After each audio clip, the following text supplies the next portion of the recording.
तो कैसे हैं आप सभी लोग। एक बार फिर से वेलकम है आपका मेरे YouTube channel study with Yogesh में।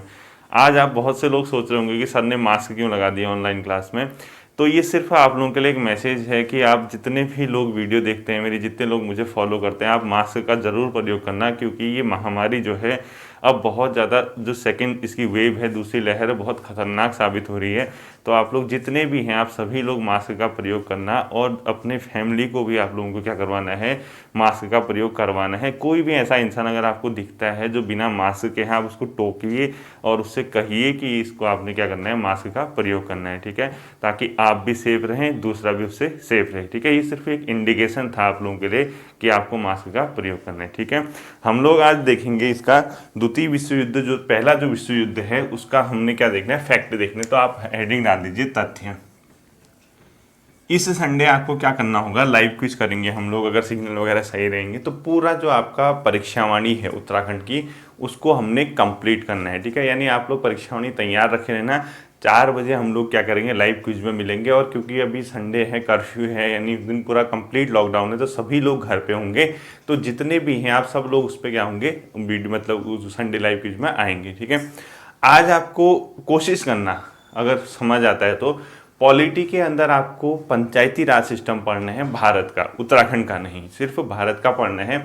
उसमें 73rd and 74th constitutional amendment क्या था, कौन कौन सी समितियां पंचायती राज के लिए बनाई गई थी, किस समिति ने क्या सिफारिश की थी, भारत में पंचायती राज कब से लागू हुआ, इसमें जो चुनाव जो राज्यों में है, मतलब उसमें चुनाव आयोग कौन से आर्टिकल में है, इलेक्शन कितने ईयर के लिए होता है, कितने उसका कार्यकाल होता है, ये सब चीज़ें जो फैक्ट हैं आपको वो ढूंढने की कोशिश करना है, ठीक है। हम इसमें देखेंगे तथ्य क्या क्या हैं, फैक्ट क्या क्या हैं फर्स्ट वर्ल्ड वॉर के। तो मैंने आपको कल बताया था, हम इसके कारणों तक पहुंचे। तो पहला लिख लीजिए, इसकी शुरुआत कब से हुई थी, 28 जुलाई 1914 से शुरू हुआ था और ख़त्म कब हुआ था, 11 नवंबर 1918। तो अगर आपसे पूछता है पहला विश्व युद्ध कब से शुरू हुआ था, आप बता देना 28 ऑफ जुलाई 1914। समाप्त कब हुआ पूछेगा आपसे दूसरा क्वेश्चन, तो बता देना कितना आपका, 11 नवंबर 1918 को इस युद्ध की क्या हुई थी, समाप्ति हुई थी। दोनों फैक्ट आप लोगों को पता होना चाहिए, ठीक है। इसमें जो शामिल देश थे, यानी इसमें कुल कितने शामिल हुए थे, 37। ये क्वेश्चन भी पूछा जा सकता है, पहले ही विश्व युद्ध में कितने देशों ने भाग लिया था। तो आप बता देना इसमें 37 कंट्रीज क्या थे, पार्टिसिपेट जिन्होंने किया था। अब मैंने आप लोगों को कल एक चीज़ पढ़ाई थी कि ये जो युद्ध हो रहा था, कैसे हम ये युद्ध की कंडीशन तक पहुंचे थे। उसमें विभिन्न प्रकार की संधियां वगैरह एक दूसरे देशों के साथ की जा रही थी, एग्रीमेंट किए जाते, हाथ मिलाए जाते थे। तो उसी क्रम में एक प्रकार की गुप्त संधियां थी, यानी चुपके चुपके कभी इटली से कर लो, कभी रशिया से कर लो, कभी किससे कर लो। तो क्वेश्चन पूछा जा सकता है कि गुप्त संधि प्रणाली का जनक किसे कहते हैं, तो उसको कहते हैं बिस्मार्क को। तो अगला पॉइंट लिखो, गुप्त संधि प्रणाली का जनक, यानी हिडन रूप से, ठीक है, संधि प्रणाली का जनक, ये किसको कहा जाता है, बिस्मार्क को। और बिस्मार्क कहाँ का था, जर्मनी का था, ठीक है, बिस्मार्क को कहा जाता है। ये फैक्ट भी आप लोगों ने लिखने हैं। इसके अलावा देखो, जो सर्बिया था, इस सर्बिया ने एक अपने आप में गुप्त संगठन बनाया था, उसका नाम था काला हाथ, यानी ब्लैक हैंड नामक जो गुप्त संगठन था, क्रांतिकारी गुप्त संगठन था, वो किसका था, सर्बिया का। तो अगला लिखो, काला हाथ नामक गुप्त क्रांतिकारी संगठन विश्व युद्ध के दौरान, ठीक है, गुप्त क्रांतिकारी संगठन किसका था, अपने आप में सर्बिया का। किसका था, ये सर्बिया का था, ठीक है। ये भी आप लोगों को पता होना चाहिए ये किसका था। अब देखिए, इसमें मेनली कौन था जो लीड कर रहा था, जर्मनी कर रहा था ध्रुवीय राष्ट्रों को, यानी जो अपने आप में सेंट्रल पावर थी, उनका लीडर जो था जर्मनी था। और जर्मनी ही की नीतियों के कारण ये लगभग फर्स्ट वर्ल्ड वॉर की कंडीशन बनने लगी। तो जर्मनी ने किया क्या, सबसे पहले एक तो रूस पे आक्रमण कर दिया। रूस पे जो आक्रमण किया 1 अगस्त 1914 को किया, तो उसने रूस पे आक्रमण किया। तो रूस के जो मित्र थे, क्योंकि वो एग्रीमेंट मैंने आपको बताया था, उन पे भी उसने क्या करना शुरू कर दिया, आक्रमण। फ्रांस पे उसने 3 अगस्त 1914 पे आक्रमण कर दिया। उसके बाद इंग्लैंड शामिल हो गया 8 अगस्त 1914, बाद में अमेरिका शामिल हो गया। तो इसमें क्वेश्चन अगला लिखो, जर्मनी द्वारा रूस पे कब आक्रमण किया गया, जर्मनी द्वारा रूस पे आक्रमण, जर्मनी द्वारा रूस पर आक्रमण कब किया गया, अगर आपसे पूछता है तो 1 अगस्त 1914 14 को 1914 को जर्मनी द्वारा रूस पे आक्रमण किया गया। उसके तुरंत बाद जर्मनी ने क्या कर दिया, फ्रांस पे आक्रमण कर दिया, वो 2 दिनों के बाद यानी 3 अगस्त 1914 को। ठीक है, तो फ्रांस, जर्मनी द्वारा फ्रांस पे आक्रमण लिखो, जर्मनी द्वारा फ्रांस पे आक्रमण कब किया गया था, 3 अगस्त 1914 यानी 1914 को किस पे आक्रमण कर दिया, फ्रांस पे आक्रमण कर गया। इसके तुरंत बाद क्या हुआ, इंग्लैंड भी किस में कूद गया, युद्ध में, और इंग्लैंड के जो कूदा, इंग्लैंड हुआ था 8 अगस्त 1914 को युद्ध में शामिल हुआ था।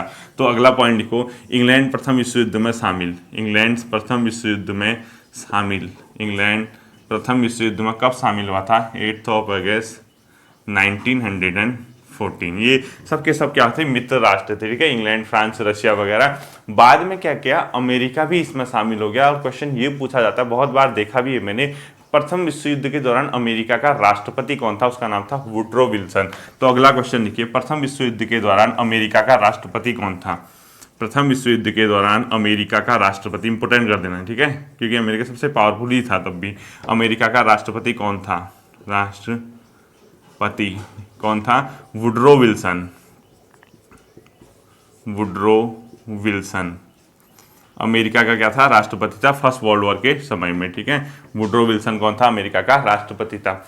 अब अमेरिका कब शामिल हुआ, 1917 में, 4 अप्रैल संभवतः उसकी डेट है, देख लेना, उसको चेक कर लेना, क्रॉस चेक कर लेना, शायद 4 अप्रैल 1917, मेरे को डेट का ध्यान नहीं आ रहा। 1917 में अमेरिका उसमें शामिल होता है। और अमेरिका के शामिल होने के पीछे क्या कारण था, क्योंकि एक इंग्लैंड का जहाज था, इंग्लैंड का जो जहाज था उसका नाम था लुसीतानिया, यानी लुसीतानिया नामक इंग्लैंड के जहाज को जर्मनी ने डुबो दिया। जर्मनी का एक जहाज था यू बोट, उसने क्या कर दिया, लुसीतानिया नामक जहाज को डुबो दिया। उसमें सैकड़ों नागरिकों की क्या गई थी, जान गई थी, जिसमें अधिकांश नागरिक किसके भी थे, अमेरिका के। इस घटना को देखते ही अमेरिका युद्ध में क्या हो गया, शामिल हो गया।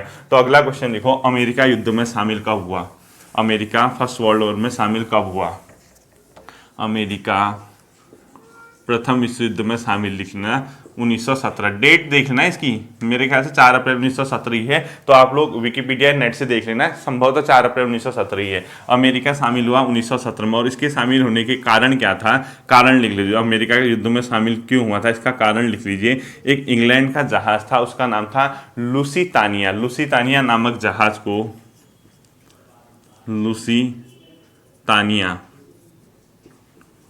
लुसीतानिया नामक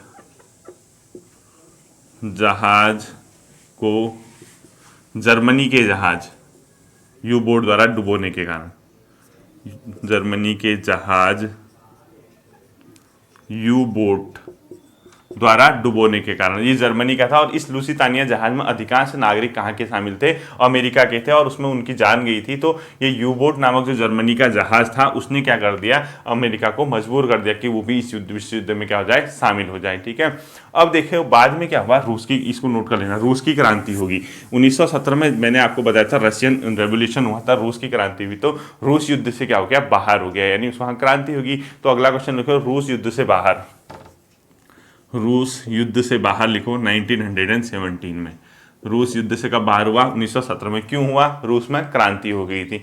तो उसके तुरंत बाद क्या कर दिया, अक्टूबर 1918, बीच में बहुत मतलब लंबे समय तो युद्ध वगैरह चल रहा था। पश्चिमी गुट अलग बना था, पूर्वी भाग अलग बना था, वेस्टर्न साइड पे जैसे 2 गुट बने थे ना, ये वेस्टर्न पोर्शन था, ये ईस्टर्न पोर्शन था। वेस्टर्न पोर्शन यानी यूरोप के कंपैरिजन में, इस पोर्शन पे जर्मनी यहाँ इनसे लड़ रहा था, किससे, ग्रेट ब्रिटेन, फ्रांस, इंग्लैंड वगैरह से। और यहाँ इससे जर्मनी की सेना और जर्मनी के मित्र ऑस्ट्रिया हंगरी यहाँ रूस से लड़ रहे थे। तो 2 ग्रुप बने थे, इस प्रकार से युद्ध चला था। तो बाद में क्या हुआ, रशियन क्रांति के बाद रूस तो युद्ध से बाहर हो गया। तो इस कंडीशन को देखते हुए धीरे धीरे ऑस्ट्रिया और हंगरी, मतलब ऑस्ट्रिया और अपना टर्की वगैरह भी युद्ध से क्या होने लगे, बाहर होने लगे। तो अगला पॉइंट लिखो, अक्टूबर 1918 तथा नवंबर 1918 में तुर्की व ऑस्ट्रिया ने युद्ध से क्या कर दिया, समर्पण कर दिया। लिखो अक्टूबर 1918, ठीक है, और नवंबर 1918 में क्रमशः किस किसने, लिखोगे पहले तुर्की ने, उसके बाद ऑस्ट्रिया ने क्या कर दिया, समर्पण कर दिया। ठीक है, किसने कर दिया, तुर्की का समर्पण, लिखो इसके आगे, तुर्की का समर्पण, और यहाँ वाले में लिखो ऑस्ट्रिया का समर्पण, यानी वो उन्होंने कहा अब हम नहीं लड़ेंगे, हम हार मानते हैं, इनने समर्पण कर दिया। तो अक्टूबर 1918 में तुर्की ने समर्पण, नवंबर 1918 में ऑस्ट्रिया ने समर्पण किया, तो जर्मनी क्या पड़ गया, अकेला पड़ने लग गया। यानी इसका परिणाम क्या हुआ, नीचे लिख दो। अब यहाँ से क्या हो गया, जर्मनी अकेला पड़ने लग गया, जर्मनी यहाँ से अकेला पड़ने लग गया। जैसे ही जर्मनी को लगा यार अब अकेला पड़ गया हूँ, मुझे भी क्या कर देना चाहिए, समर्पण कर देना चाहिए, तो 11 नवंबर 1918 को जर्मनी ने क्या कर दिया, युद्ध विराम की घोषणा कर दी। तो इसका परिणाम क्या हुआ, 11 नवंबर 1918 जर्मनी द्वारा युद्ध विराम की घोषणा, जर्मनी द्वारा युद्ध विराम की घोषणा। ठीक है, ये क्वेश्चन भी पूछेगा कि जर्मनी ने युद्ध विराम की घोषणा कब की, तो 11 नवंबर 1918 को जर्मनी ने क्या कर दिया, युद्ध विराम की घोषणा कर दी। इसके तुरंत बाद यहाँ का उस टाइम जो शासक था उसका नाम था केजर विलियम द्वितीय, उसने क्या कर दिया, त्यागपत्र दे दिया, और जर्मनी में वाइमर गणतंत्र की क्या होगी, स्थापना होगी। जर्मनी का जो गणतंत्र उसको बोलते हैं वाइमर गणतंत्र, ठीक है, वेमर गणतंत्र या वाइमर गणतंत्र जो भी बोलते हैं। तो इसका परिणाम क्या हुआ, केजर विलियम द्वितीय ने, इसको ऊपर लिख लेना, जर्मनी शासक केजर विलियम द्वितीय द्वारा त्यागपत्र, जर्मनी का शासक केजर विलियम द्वितीय द्वारा त्यागपत्र, ठीक है, केजर विलियम द्वितीय, केजर विलियम द्वितीय का क्या हो गया, त्यागपत्र उस घटना के बाद, ठीक है, जैसे युद्ध विराम। और जैसे ही इसने हुआ तो जर्मनी में क्या होगा, वेमर गणतंत्र की स्थापना होगी। अब जर्मनी में वेमर गणतंत्र की स्थापना लिखो, वेमर गणतंत्र की स्थापना होगी। ठीक है, इसी के साथ यहाँ पे क्या हो गया था, प्रथम विश्व युद्ध समाप्त हो गया था। अब तुरंत प्रथम विश्व युद्ध समाप्त हुआ तो एक मोस्ट इंपोर्टेंट क्वेश्चन आप लोगों ने लिखना है, इसके बाद होता है पेरिस शांति सम्मेलन, जो बहुत ज्यादा इंपॉर्टेंट आपकी एग्जाम की दृष्टि से है। तो अगला पॉइंट लिखो, पेरिस शांति सम्मेलन कब हुआ था, 18 जनवरी 1919 को।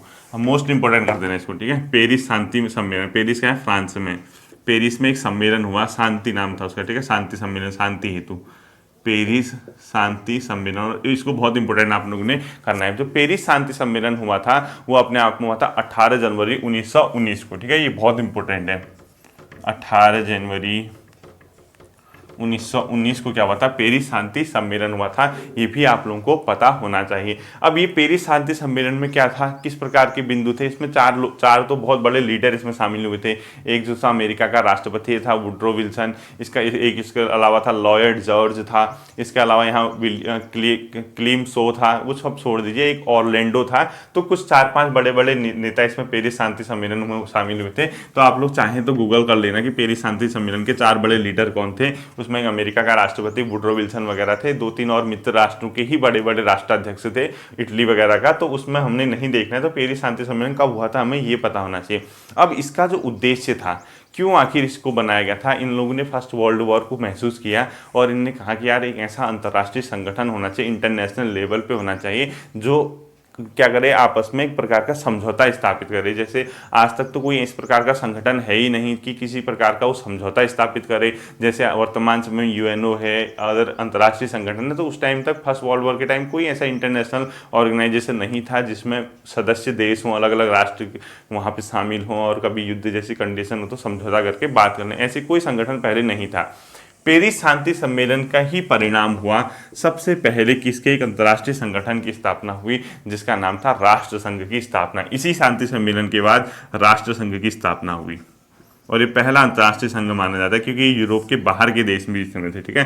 राष्ट्र संघ की स्थापना इसी की देन, अगर क्वेश्चन पूछता है कभी आपसे राष्ट्र संघ की स्थापना किस सम्मेलन की देन है, तो पेरिस शांति सम्मेलन की देन है। इसी से राष्ट्र संघ की क्या होती है, स्थापना होती है। इसके अलावा ये किस चीज़ पे बात करता है, युद्ध संबंधी आपका जो मुआवजा दोगे, यानी युद्ध में जितना नुकसान हुआ है जिसको, उसको क्या दोगे, मुआवजा दोगे। इसी बिंदु में इसमें कहा गया था युद्ध संबंधी मुआवजे की बात भी कही गई थी, ठीक है। दूसरा पॉइंट क्या था इसमें, युद्ध संबंधी मुआवजा, इसकी भी इसमें बात कही गई थी। एक पॉइंट अल्पसंख्यकों के अधिकार की बात, अल्पसंख्यक अधिकार की बात, इनकी बातें इसमें कही गई थी कि जो अल्पसंख्यक होंगे उनको क्या अधिकार होंगे, उसकी बात भी पेरिस शांति सम्मेलन में की थी। मित्र राष्ट्रों का इसमें क्या हुआ था, मतलब बड़े बड़े मित्र राष्ट्र जो थे, मतलब जो मित्र राष्ट्र थे उन लोगों ने इसको करवाया था। ठीक है, अब इसमें क्या हुआ, 27 देशों ने भाग लिया था और इसने क्या किया, राष्ट्रवाद और भौगोलिक सीमा के जैसे कॉन्सेप्ट लेके आए कि हम एक राष्ट्र हैं, राष्ट्र हमारी एक सीमा है, इस प्रकार के कॉन्सेप्ट इसकी देन थे। जैसे मैंने आपको वियना कांग्रेस बताया था 1815 में, उसने राष्ट्रवाद को कुचलने का प्रयास किया, कोई भौगोलिक सीमा नहीं। ठीक है, लेकिन इसने क्या किया, राष्ट्रवाद होगा, एक फिक्स सीमा होगी, वहां रहने वाले लोग होंगे, इस प्रकार की भावना और साथ ही साथ भौगोलिक सीमा की बात कही। ठीक है, तो अगला पॉइंट लिख लेना है आपने, राष्ट्रवाद और भौगोलिक सीमा की बात, राष्ट्रवाद की भावना का विकास और भौगोलिक सीमा, यानी हर राष्ट्र की एक बाउंड्री होगी, इस टाइप की इसने बात कही थी, भौगोलिक सीमा। इसमें जो थे 27 देशों ने क्या लिया था, भाग लिया था। कितने देशों ने, 27 देशों ने भाग लिया था। लिखो, पेरिस शांति सम्मेलन में कितने देशों ने भाग लिया था, 27 देशों ने भाग लिया। और इसके तुरंत बाद वहां पे क्या होता है, एक प्रथम विश्व युद्ध की समाप्ति हो जाती है, जिसकी आधिकारिक रूप से जो घोषणा होती है वो होती है वर्साई की संधि के माध्यम से। तो अंतिम पॉइंट लिखो, प्रथम विश्व युद्ध की समाप्ति किस संधि के माध्यम से होती है, मोस्ट इंपोर्टेंट कर देना। प्रथम विश्व युद्ध की समाप्ति, प्रथम विश्व युद्ध की समाप्ति आधिकारिक रूप से, आधिकारिक ऑफिशियली, ठीक है, आधिकारिक रूप से प्रथम विश्व युद्ध की समाप्ति आधिकारिक रूप से किसके द्वारा होती है, वर्साई की संधि के द्वारा। ये मोस्ट इंपोर्टेंट कर देना, वर्साई की संधि। और जो वर्साई की संधि हुई थी वह अपने आप में, वर्साई की संधि हुई थी 28 जून 1919 को हुई थी। ठीक है, वर्साई की संधि को मोस्ट इंपोर्टेंट कर देना, 28 जून 1919 मोस्ट इंपोर्टेंट कर देना। और इसमें जर्मनी ने साइन किए थे, जर्मनी के हस्ताक्षर, मोस्ट इंपोर्टेंट कर देना इसको। इसके माध्यम से पहला विश्व युद्ध क्या होगा, ऑफिशियली एंड हो गया। अब प्रथम विश्व युद्ध की कोई घटना नहीं रही, इतना नोट कर लो, फिर उससे आगे आप लोगों ने देखना है। देखिए क्या होगा आपने, तो वर्साई की संधि पे फाइनली किससे हस्ताक्षर किए, जर्मनी ने हस्ताक्षर किए। और इसी के साथ पहला विश्व युद्ध आधिकारिक रूप से ऑफिशियली क्या माना जाता है, एंड माना जाता है। तो आपसे क्वेश्चन पूछेगा वर्साई की संधि कब हुई थी, 28 जून 1919 को किसने साइन किए थे, जर्मनी ने। और किसके बीच हुई थी, मित्र राष्ट्र व जर्मनी, ये भी भूलना मत, मित्र राष्ट्र व जर्मनी के बीच, मित्र राष्ट्र प्लस जर्मनी के बीच हुई थी। इनके बीच क्या हुई थी, ये वर्साई की संधि हुई थी। अब इसको देखिए, इसके क्या बिंदु थे, मैं आपको थोड़ा सा एक हिंट देता हूँ, बहुत अच्छी चीज़ है। जब मैं आपको सेकेंड वर्ल्ड वॉर बताऊंगा ना, उसमें वर्साई की संधि का जिक्र होगा, क्योंकि बहुत हद तक इतिहास में वर्साई की संधि को द्वितीय विश्व युद्ध के लिए उत्तरदायी माना जाता है। क्यों, क्योंकि इस संधि के माध्यम से मित्र राष्ट्रों ने जर्मनी पे बहुत भयंकर प्रतिबंध लगाए थे। आर्थिक क्षति यानी आर्थिक मुआवजा जर्मनी के ऊपर थोप दिया। प्रथम विश्व युद्ध का मेन कारण जर्मनी को माना गया। जर्मनी के कई हिस्सों को, कई भूभाग को मित्र राष्ट्रों ने आपस में बांट लिया, कुछ फ्रांस से ले लिया, कुछ अमेरिका, कुछ उन पर बढ़ गया। और जर्मनी की सेना का आकार बहुत ज़्यादा छोटा कर दिया। तो जर्मनी का एक प्रकार से बहुत भयंकर तरीके से क्या किया, बहिष्कार किया गया। और जर्मनी की कई चीज़ें क्या कर दी गई, मित्र राष्ट्रों द्वारा ले ली गई। और जर्मनी जो था वो अंदर ही अंदर आग बबूला रहा था, बहुत जल रहा था, लेकिन वो अकेला अलग थलग पड़ा था, वो कर कुछ नहीं सकता था, क्योंकि वर्साई की संधि के माध्यम से उसकी स्थिति बहुत दयनीय कर दी थी। उस पर बहुत प्रतिबंध लगाए, आर्थिक रूप से उसकी बाउंड्री छीन ली गई, सीमाएं उसके अपने राष्ट्र में कब्जा कर दिया। तो ये माना जाता है कि इसी वर्साई की संधि का परिणाम था जर्मनी के तानाशाह हिटलर का उदय, क्योंकि वो देख रहा था, वो भी जर्मनी का शासक था, उसने देखा था मित्र राष्ट्रों ने उसके साथ क्या किया, और उसने वही चीज़ें आगे को नोट की हुई थी। और हिटलर का उदय भी कहीं ना कहीं वर्साई की संधि के लिए क्या माना जाता है, हिटलर का उदय, वर्साई की संधि उत्तरदायी उसके लिए मानी जाती है। और द्वितीय विश्व युद्ध में ये माना गया था पहले से ही कि जर्मनी कभी ना कभी इसका बदला लेगा ही लेगा, वर्साई की संधि। तो इसमें हुआ क्या था, देखो, जो वर्साई की संधि हुई थी उसमें क्या किया था, जर्मनी के साथ मित्र राष्ट्रों ने संधि की थी, जर्मनी का एक बहुत बड़ा हिस्सा छीन लिया गया। पॉइंट लिख लो ऐसे ही, जर्मनी का बहुत बड़ा हिस्सा छीन लिया गया, बहुत बड़ा हिस्सा छीन लिया गया। ठीक है, किसमें, अलग अलग देशों को दे दिया वो, ठीक है, जो उसके मतलब कुछ मित्र राष्ट्र के, कुछ पड़ोसी को दे दिया, इस टाइप का। सेना का आकार छोटा कर दिया, जो उसकी अपनी आर्मी थी उसको सिर्फ 1 लाख तक कर दिया, सेना का आकार छोटा कर दिया। लिखो, वर्साई की संधि के माध्यम से सेना का आकार छोटा है, नीचे डाउनवर्ड लगा रखा है, तो इसका मतलब सेना का आकार। आर्थिक क्षेत्र के लिए, आर्थिक नुकसान के लिए जर्मनी को उत्तरदायी माना गया। फर्स्ट वर्ल्ड वॉर में जितना भी नुकसान हुआ था उसके लिए जर्मनी को उत्तरदायी माना गया। आर्थिक नुकसान हेतु जर्मनी को उत्तरदायी जर्मनी को रिस्पॉन्सिबल, ठीक है, उत्तरदायी माना गया था। किसको माना गया था? जर्मनी को माना गया था। इसके अलावा जो जर्मनी का एक बहुत फेमस क्षेत्र है, राइन क्षेत्र उसको बोलते हैं, जहां राइन नदी वगैरह दिखती है, उसको 3 भागों में बांट दिया गया और मित्र राष्ट्र उसको खुद ले गए, ठीक है। तो अगला पॉइंट लिखो, राइन क्षेत्र को 3 भागों में बांटा गया। राइन क्षेत्र है जर्मनी में, उसको 3 भागों में बांट दिया गया। 3 भाग में क्या कर दिया गया? उसको बांट दिया गया वर्साई की संधि के माध्यम से। इसका एक सार क्षेत्र है, इस सार क्षेत्र को 15 साल के लिए फ्रांस को दे दिया और उसमें खनिज वनिज जितने थे संसाधन फ्रांस का हक हो गया उसमें, ठीक है। तो अगला पॉइंट को, सार क्षेत्र को 15 वर्ष के लिए फ्रांस को दे दिया गया।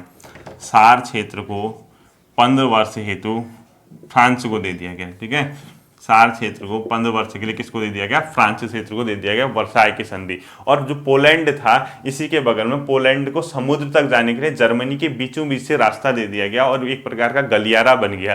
तो यहाँ जर्मनी में एक इलाका है परसा है, परसा का विभाजन हो गया, परसा अलग थलग पड़ गया उससे, जर्मनी के मेन से, क्योंकि बीच में रास्ता चला गया था, पर पोलैंड को समुद्र तक पहुंचने के लिए रास्ता भी दिया गया। तो जर्मनी ये सब देख रहा था, तो ये माना गया कि कहीं ना कहीं जर्मनी इसका फ्यूचर में बदला लेगा ही लेगा, और उसी की परिणति कहीं ना कहीं क्या माना जाते, द्वितीय विश्व युद्ध। तो द्वितीय विश्व युद्ध का तात्कालिक कारण कभी पढ़ोगे, जर्मनी का पोलैंड पे आक्रमण क्यों हुआ? वर्साई की संधि के माध्यम से जर्मनी पे जो प्रतिबंध थोपे गए थे, जर्मनी की जो स्थिति बनाई गई थी, उसी की वजह से सेकेंड वर्ल्ड वॉर में लिंक करूंगा, इसीलिए वर्साई की संधि में थोड़ा सा इसको आपसे लिख के बता रहा हूं कि इसमें ये पॉइंट हुए थे, ठीक है। अब देखो कुछ प्रमुख संधियां लिखो। अब हार गई सिर्फ जर्मनी पे संधि, वर्साई की संधि तो जर्मनी के साथ की थी, लेकिन जो अन्य जर्मनी के मित्र थे उस टाइम पे, यानी जो केंद्रीय शक्तियां थी, उनके साथ भी संधियां की गई, उनका भी कुछ हिस्सा छीना गया, उन पे भी आर्थिक प्रतिबंध लगाए गए। तो कुछ प्रमुख संधियां लिख लो, सिर्फ हमें संधियां देखनी है। एक लिख लीजिए, पहला सेंट जर्मन की संधि, जो कि 10 दिसंबर 1919 को हुई थी, ठीक है। सेंट जर्मन की संधि ये हुई थी 10 दिसंबर 1919 को। एक साइड तो होंगे कौन, स्वाभाविक सी बात है, मित्र राष्ट्र, दूसरी साइड था ऑस्ट्रिया। तो किसके साथ की थी? मित्र राष्ट्र ने, सब मित्र राष्ट्रों ने की थी, ठीक है। ऑस्ट्रिया के साथ लिखो, मित्र राष्ट्रों की ऑस्ट्रिया के साथ। इस पे भी प्रतिबंध वगैरह लगाई गई। अब क्या लगाई गई वो छोड़ दो, इसका भी कुछ हिस्सा छीना गया और आर्थिक रूप से इसको भी जिम्मेदार माना गया, क्योंकि ये जर्मनी का साथी था। सेंट जर्मन की संधि एक ही। दूसरा त्रियानो की संधि लिख लो। त्रियानो की संधि भी थी जून 1920 में, और वो हुई थी हंगरी के साथ। किसके साथ हुई थी? हंगरी के साथ। त्रियानो की संधि लिख लो, त्रियानो की संधि हंगरी के साथ। हंगरी के साथ कब हुई थी? जून 1920 में। जून 1920 में किसकी हुई थी? त्रियानो की संधि हुई थी। किसके साथ हुई थी? हंगरी के साथ हुई थी, ये भी याद रखना। तीसरी जो संधि है उसका नाम है न्यूली की संधि, वो हुई थी बुल्गारिया के साथ नवंबर 1920 में। न्यूली की संधि, ये सब मित्र उसके जर्मनी के दोस्त थे, ठीक है। न्यूली की संधि लिख लो कि कब हुई थी? नवंबर 1920 में। और किसके साथ हुई थी? बुल्गारिया के साथ, बुल्गारिया, बुल्गारिया या बुल्गारिया जो भी लिखते हो, ठीक है, बुल्गारिया के साथ। और सब किस कौन कर रहे हैं? मित्र राष्ट्र कर रहे हैं। तो न्यूली की संधि भी हो गया। इसके बाद आता है एक फेमस सेर्बे या अपने आप में सेवर्स की संधि, जो कि टर्की के साथ हुई थी, तुर्की के साथ। सेर्बे या सेवर्स की संधि, सेवर्स या सेर्बे, सेर्बे की संधि लिख लेना। किसके साथ हुई थी? ये तुर्की के साथ हुई थी, ये याद रखना, ठीक है। तुर्की के साथ हुई थी, या टर्की जो आप कहते हैं, ये सब जर्मनी के साथ ही थे। और ये भी कब हुई थी? 1920 में हुई थी, ठीक है। तुर्की के साथ कब हुई थी? 1920 में हुई थी तुर्की के साथ सेवर्स की संधि। और अंतिम जो आता है 14 सूत्री कार्यक्रम, किसने प्रस्तुत किया था? वो आता है आपका वुड्रो विल्सन। लास्ट लिखो, 14 सूत्री कार्यक्रम का संबंध किससे था? 14 इसमें फॉर्मूले लेके आया था वो, 14 सूत्री कार्यक्रम कहते हैं इसको, ठीक है। 14 बिंदु थे, 14th पॉइंट थे, वो किससे संबंधित थे? 14 सूत्री कार्यक्रम वुड्रो विल्सन। वुड्रो कौन था उस टाइम पे? अमेरिका का राष्ट्रपति। 14 सूत्री कार्यक्रम किसने प्रस्तुत किया पूछता है? वुड्रो विल्सन ने। और ये वुड्रो विल्सन का जो 14 सूत्री कार्यक्रम था, वो पेरिस के जो शांति सम्मेलन था उसका आधार बना। जो पेरिस में शांति सम्मेलन हुआ था ना, उसमें क्या क्या पॉइंट होंगे, क्या क्या उसमें बिंदु रखे गए, वो इसी का आधार था। इसी से क्या हुआ था, यहाँ पे नीचे करके पेरिस सम्मेलन का आधार बना था। पेरिस शांति सम्मेलन का आधार,